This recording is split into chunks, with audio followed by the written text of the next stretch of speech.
Former US President George Bush and his former counterpart Tony Blair were found guilty of war crimes by the Kuala Lumpur War Crimes Tribunal, which held a 4-day hearing in Malaysia.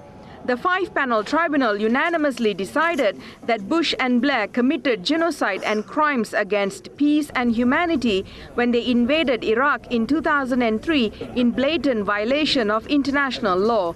The judges ruled that war against Iraq by both the former heads of states was a flagrant abuse of law and an act of aggression which amounted to a mass murder of the Iraqi people.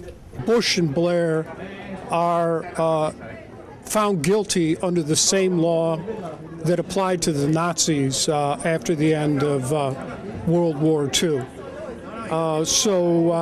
They are international criminals, guilty of Nuremberg crimes against peace, and they should be prosecuted by any state in the world that gets a hold of them.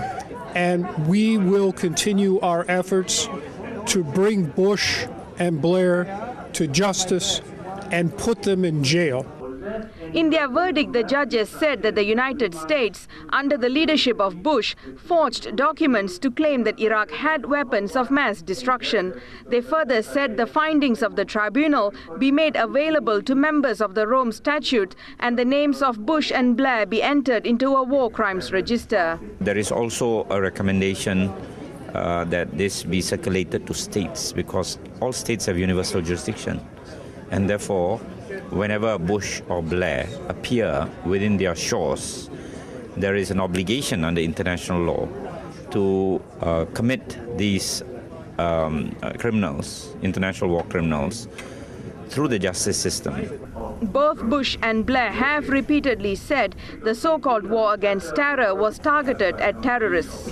Lawyers and human rights workers who are present here today say that the verdict by the tribunal is a landmark decision, and the Kuala Lumpur War Crimes Tribunal say that they would persuade and lobby with the International Criminal Court to charge former US President George Bush and former British Prime Minister Tony Blair for war crimes charges. Maheshwari Ramakrishnan, Press TV, Kuala Lumpur.